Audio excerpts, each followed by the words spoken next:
वैश्विक परिस्थितियों में आर्थिक स्वार्थ दिनों दिन बढ़ रहा है, तब समय की मांग है कि हम उन संकटों के रोते बैठने की जरूरत नहीं है। हिम्मत के साथ हम अपनी लकीर को लंबी करें। और मैं 25 साल के शासन के अनुभव से कह सकता हूं, अगर ये रास्ता हमने चुन लिया, हर किसी ने चुन लिया, तो फिर कोई स्वार्थ हमें अपनी चंगुल में नहीं फंसा सकता है। मेरे प्यारे देशवासियों, बीता दशक रिफॉर्म, परफॉर्म, ट्रांसफॉर्म कर रहा है, लेकिन अब हमें और नई ताकत से जुड़ना है। पिछले दिनों हमने कई रिफॉर्म्स किए, एफडीआई हो, इंश्योरेंस कंपनी की बात हो, विश्व की यूनिवर्सिटीज को भारत के अंदर स्थान देने की बात हो, कई रिफॉर्म्स किए हैं। 40,000 से ज्यादा अनावश्यक कंप्लायंसेस को हमने खत्म किया है। इतना ही नहीं, 1500 से अधिक पुराने कानून जो बाबा आदम के जमाने के थे, उन सबको हमने खत्म कर दिया है। हमने दर्जनों कानूनों को सरल करने के लिए संसद में जाकर के जनता के हितों को सर्वोपरि रख करके बदलाव किए हैं। इस बार भी हो हल्ला के बीच लोगों तक बात पहुंची नहीं होगी, लेकिन एक बहुत बड़ा रिफॉर्म इनकम टैक्स एक्ट में हुआ है। करीब 280 से ज्यादा धाराएं हमने समाप्त करने का निर्णय किया है। और साथियों, सिर्फ आर्थिक मोर्चे पर ही रिफॉर्म नहीं, हमने नागरिक के जीवन को भी आसान बनाने के लिए रिफॉर्म किए। इनकम टैक्स रिफंड की बात हो, रिफॉर्म का परिणाम है। फेसलेस असेसमेंट की बात हो, रिफॉर्म का परिणाम है। 12 लाख तक आज इनकम टैक्स से मुक्ति दे देना, देश का जो भविष्य बनाने में उत्सुक है, ऐसा मेरा मध्यम वर्ग का परिवार आज पुला नहीं समा रहा है। कभी किसी ने सोचा नहीं था कि 12 लाख रुपए तक का इनकम टैक्स पर जीरो कर दिया जाएगा। आज कर लिया है। जब देश का सामर्थ्य बढ़ता है तो देशवासियों को लाभ मिलता है। अंग्रेजों के जमाने से दंड संहिता में हम दबे पड़े थे, दंड का भय दिखा करके जीवन चल रहा था। 75 साल आजादी के ऐसे ही गए। हमने दंड संहिता को खत्म कर दिया, न्याय संहिता को ले आए हैं। न्याय संहिता में भारत के नागरिक के प्रति विश्वास का भाव है। भारत के नागरिक के अंदर अपनेपन का भाव है, संवेदनशीलताओं से भरा हुआ है। हमने रिफॉर्म की यात्रा को तेज करने के लिए बीड़ा उठाया। हम बहुत तेजी से आगे बढ़ना चाहते हैं। मैं चाहता हूं देशवासियों, देश के लिए कर रहा हूं, मैं मेरे लिए नहीं कर रहा हूं, किसी का बुरा करने के लिए नहीं कर रहा हूं। मेरे राजनीतिक दल, मेरे प्रतिस्पर्धी साथी भी देश की इस उज्जवल भविष्य के लिए आगे आए, हमारा साथ दें। स्ट्रक्चरल रिफॉर्म्स की बात हो, रेगुलेटरी रिफॉर्म्स की बात हो, पॉलिसी रिफॉर्म की चर्चा हो, प्रोसेस रिफॉर्म की चर्चा हो, प्रोसीड्यूरल रिफॉर्म्स करने की जरूरत हो, हर प्रकार के रिफॉर्म्स ये आज हमने मकसद बना करके चले हैं। और मेरे प्यारे देशवासियों, नेक्स्ट जनरेशन रिफॉर्म्स के लिए हमें एक टास्क फोर्स गठित करने का निर्णय किया है। ये टास्क फोर्स समय सीमा में इस काम को पूरा करे। वर्तमान नियम, कानून, नीतियां, रीतियां 21वीं सदी के अनुकूल, वैश्विक वातावरण में अनुकूल और भारत को 2047 में विकसित राष्ट्र बनाने के संदर्भ में नए सिरे से तैयार हो और उसका समय सीमा में अपना कार्य पूरा करने के लिए इस टास्क फोर्स की रचना की है। साथियों,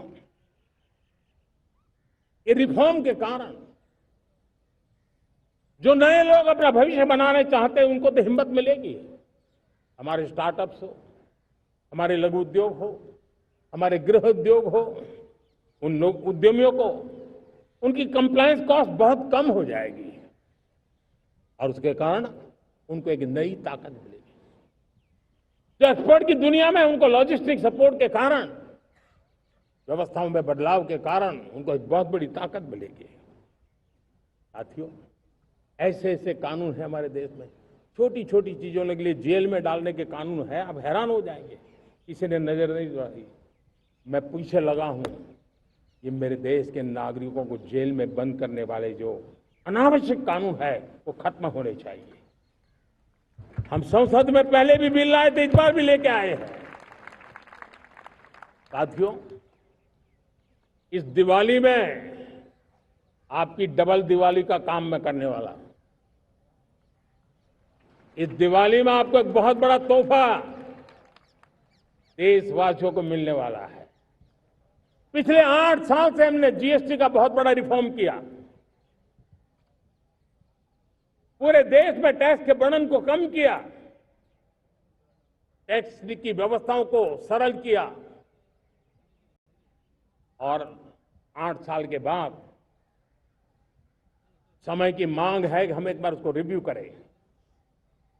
हमने एक हाई पावर कमेटी को बिठा करके रिव्यू शुरू किया, राज्यों से भी विचार विमर्श किया और मेरे प्यारे देशवासियों, हम नेक्स्ट जनरेशन जीएसटी रिफॉर्म्स लेकर के आ रहे हैं। ये दिवाली के अंदर आपके लिए तोहफा बन जाएंगे। सामान्य मानवीय की जरूरतों के टैक्स भारी मात्रा में कम कर दिए जाएंगे, बहुत बड़ी सुविधा बढ़ेगी। हमारे एमएसएमई, हमारे लघु उद्यमी, इनको बहुत बड़ा लाभ मिलेगा। रोजमर्रा की चीजें बहुत सस्ती हो जाएगी और उससे इकोनॉमी को भी एक नया बल मिलने वाला है। मेरे प्यारे देशवासियों, आज देश तीसरी बड़ी इकोनॉमी बनने के लिए समय तेज गति से आगे बढ़ रहा है। हम दरवाजे खटखटा रहे हैं और बहुत तेजी से हम उसको अचीव भी कर लेंगे। और कोई तो दिन होगा, मैं आपके बीच आकर के लाल किले की प्राचीर से ये खबर भी सुनाऊंगा।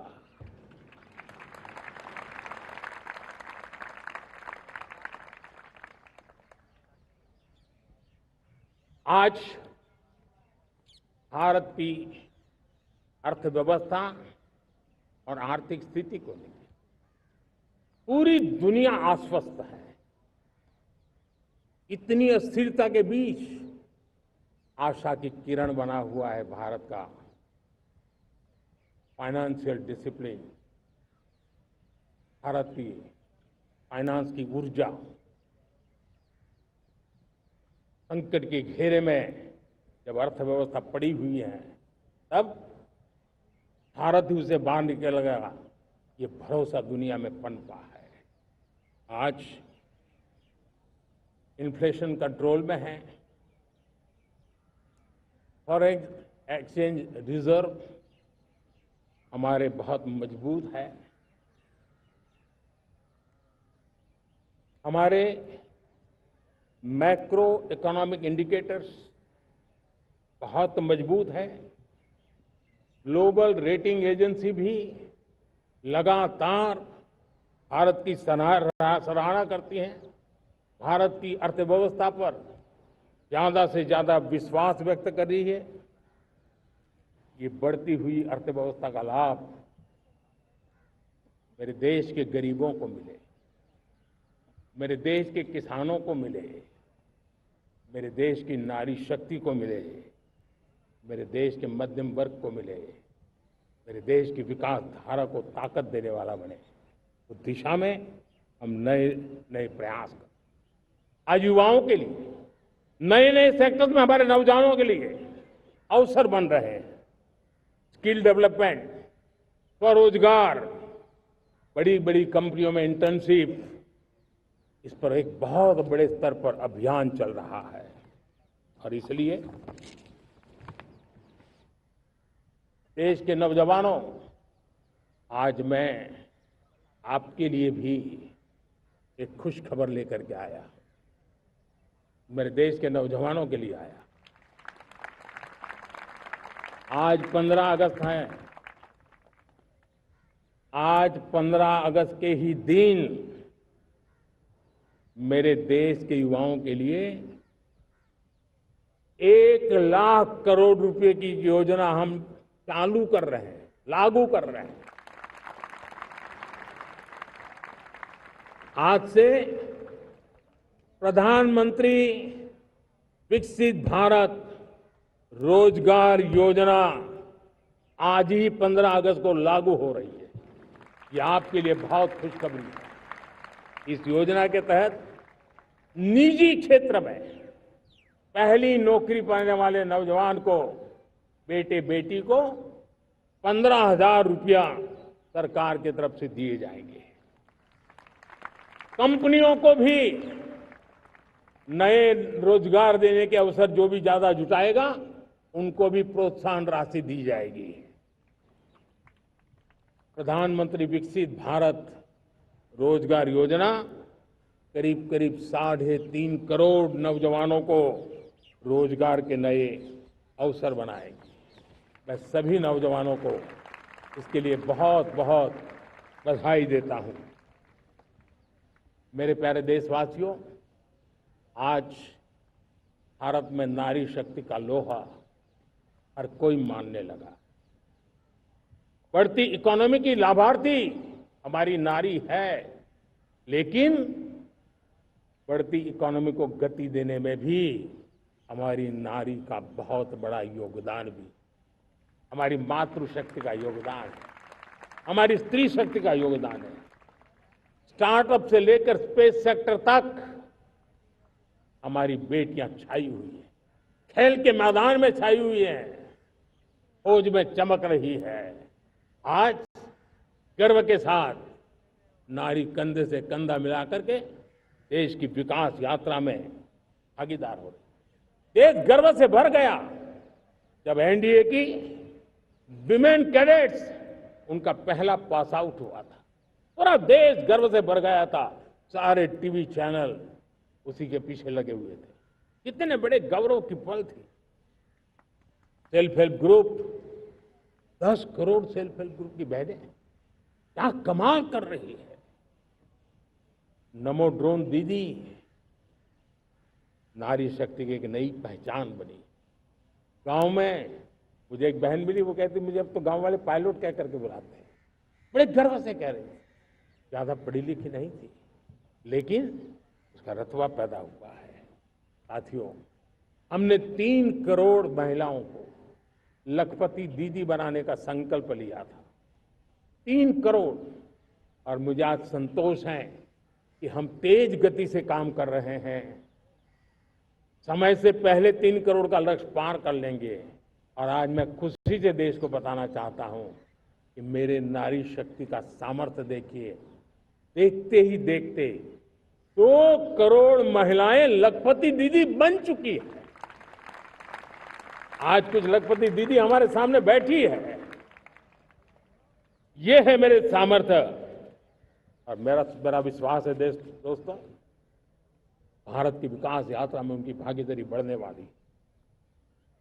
मेरे प्यारे देशवासियों, मेरे देश के किसानों का भारत की अर्थव्यवस्था में बहुत बड़ा योगदान है।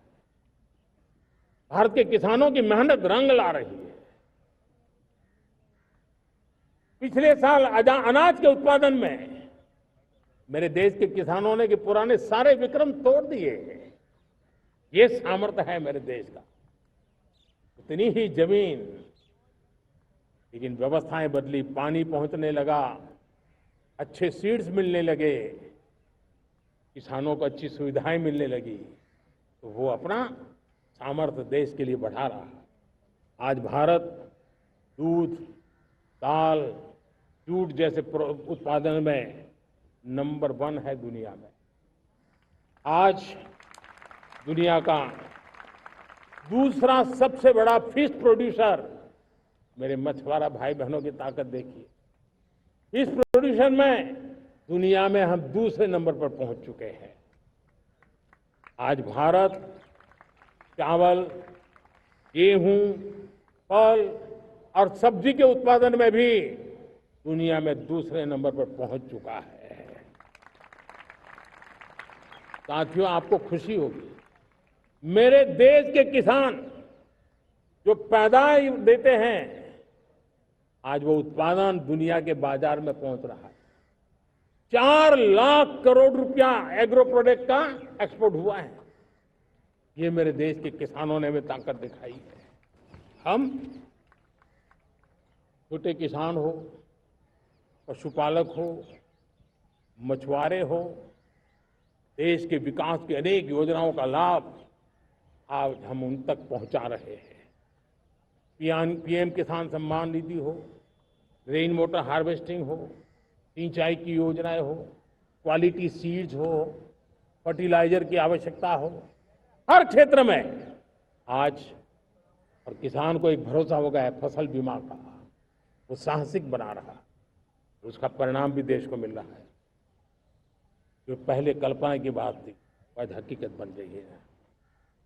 देशवासियों, हमारे देश के पशुधन को बचाने के हमें कोविड की वैक्सीन मुफ्त में मिली, वो तो याद है, लेकिन हम पशुधन के लिए भी अब तक 125 डोज मुफ्त में पशुओं को लगा चुके हैं। फूट एंड माउथ डिसीज से मुक्ति पाने के लिए, जो हमारा यहाँ उत्तर भारत में उसे खुरपका मुंहपका बीमारी कहते हैं, उसे बचाने के लिए 125 करोड़ डोज हम लगा चुके हैं और मुफ्त में लगा चुके हैं। हम खेती के मामले में देश के वो जिले जहां के किसान औरों से पीछे रह गए, किसी न किसी कारण से 100 जिले ऐसे हैं जहां अपेक्षाकृत कम खेती है, और इसलिए हमने 100 जिले आइडेंटिफाई किए हैं पूरे देश में से, और वहां के किसानों को एम्पावर करना, किसानों को शक्ति देना, किसानों को मदद करने का एक अभियान चलाया है। और इसके लिए पीएम धन धान्य कृषि योजना का आरंभ किया है। पीएम धन धान्य कृषि योजना वो देश के 100 जिले जहां थोड़ी सी भी मदद कर देंगे तो वहां का किसान भी भारत के अन्य किसानों की बराबरी कर देगा। मेरे प्यारे देशवासियों, भारत के किसान, भारत के पशुपालक, भारत के मछुआरे, ये हमारी सबसे बड़ी प्राथमिकता है। भारत के किसान, भारत के मछुआरे, भारत के पशुपालक,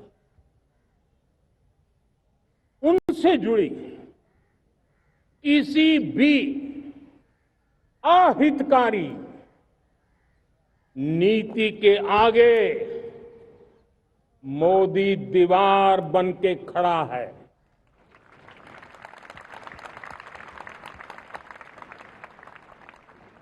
भारत अपने किसानों, अपने पशुपालकों, अपने मछुआरों के संबंध में कभी भी कोई समझौता नहीं स्वीकार करेगा।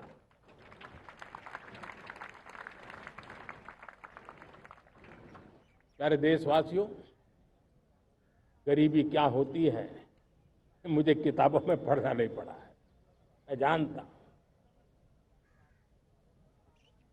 सरकार में भी रहा हूं और इसलिए मेरी कोशिश रही है कि सरकार फाइलों में नहीं होनी चाहिए।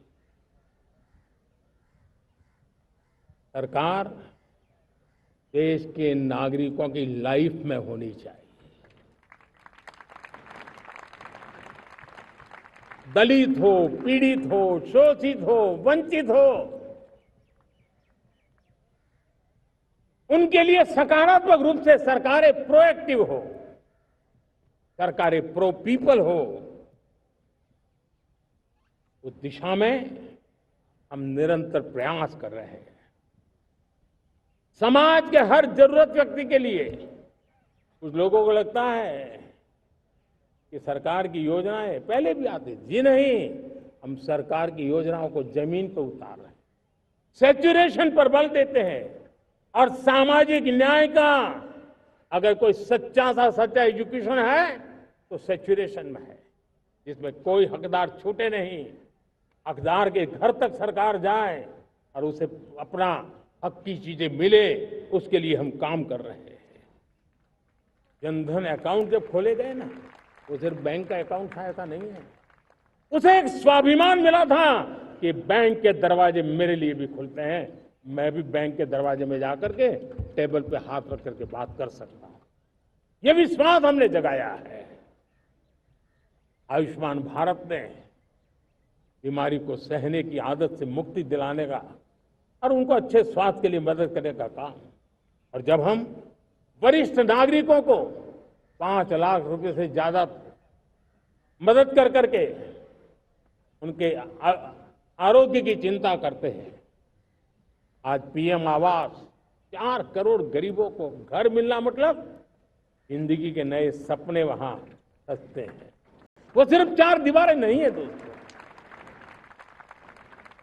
रेहड़ी पटरी वालों के लिए पीएम स्वनिधि योजना, जो कभी ब्याज के चक्कर में फंसा रहता था, आज पीएम स्वनिधि से रेहड़ी पटरी वाला भी, और आपने देखा वो यूपीआई से पैसे लेता है, यूपीआई से पैसे देता है। ये बदलाव आखिरी व्यक्ति तक चिंता, लोगों की लाइफ में सरकार होनी चाहिए। उसी के कारण ये जमीन से जुड़ी योजनाएं बनती हैं और जमीन से जुड़ी योजनाएं जमीन पर उतरती हैं और जमीन से उतरी हुई योजनाएं जीवन में बदलाव लाने का एक सशक्त माध्यम बन जाती है। एक समय था, गरीब हो, पीड़ित हो, आदिवासी, वंचित हो, दिव्यांग हो, हमारी विधवा माताएं बहनें हो, अपने हक के लिए दर दर भटकते रहते थे। सरकारी दफ्तरों में चक्कर लगाते लगाते जिंदगी पूरी हो जाती।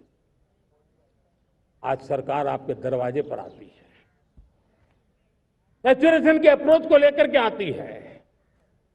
करोड़ों लाभार्थियों को सरकारी योजनाओं का लाभ मिल रहा है। डायरेक्ट बेनिफिट ट्रांसफर एक बहुत बड़ा क्रांतिकारी काम हुआ है।